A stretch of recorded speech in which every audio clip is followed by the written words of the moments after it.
Hi friends, అందరికీ నమస్కారం friends. నేను ఒక మాట చెప్తాను. ఏంటంటే, మేము ఎదుర్కొన్న కష్టాలు బాధలు మేమిద్దరం. మాకు కష్టాలు వచ్చినా, బాధలు వచ్చినా, సంతోషం వచ్చినా మేమిద్దరమే ఫ్రెండ్స్. ఒకరు మాకు హెల్ప్ చేసింది లేదు, అయ్యో హెల్ప్ చేయండి అని మేము అడిగింది లేదు. మా సమస్య ఏంది, మా బాధలు ఏంది మేమిద్దరమే కూర్చొని మాట్లాడుకొని డీల్ చేసుకుంటాం ఫ్రెండ్స్. కానీ చూసే జనానికి అయితే ఎలా అంటే,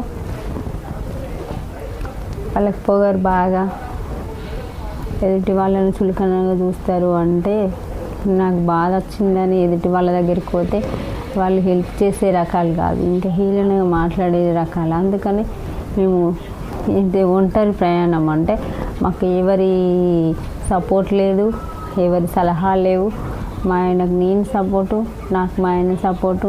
మా ఆయనకు నేను సలహాలు ఇస్తాను, ఆయన నాకు సలహాలు ఇస్తాడు. ఇది ఏమైనా తప్పేం కాదు కదా ఫ్రెండ్స్. మేమిద్దరం కూర్చొని ఇది ఇట్లా అని మాట్లాడుకొని మాకు సమస్యలు వచ్చినా, బాధలు వచ్చినా, సంతోషాలు వచ్చినా మేమే మా దగ్గర డబ్బులు ఉన్నప్పుడు ఒకలాగా, మా దగ్గర డబ్బులు లేనప్పుడు ఒకలాగా చూసిన వాళ్ళు ఉన్నారు. మేము మా పిల్లలమైతే అసలు ఎవరింటికన్నా వెళ్తే అబ్బా వీళ్ళు ఎందుకు వచ్చిరా అని చిరాకుగా ముఖం పెట్టిన వాళ్ళు కూడా ఉన్నారు. మాకు తెలుసు, అది మా మనసులలో ఉంది, కానీ మేము చెప్పలేము. కానీ ఎన్ని కష్టాలు ఎదుర్కొన్నామో, ఎన్ని బాధలు ఎదుర్కొన్నామో, ఎన్ని మాటలు ఎదుర్కొన్నాము అనేది మా ఆయనకు నాకు తెలుసు. కానీ అలాంటి బాధలు, మాటలు మా పిల్లల దాకా రానియలేదు. మా ప్రపంచం ఏంటంటే మా 3 పిల్లలు, మా ఆయన, నేను, అంతే.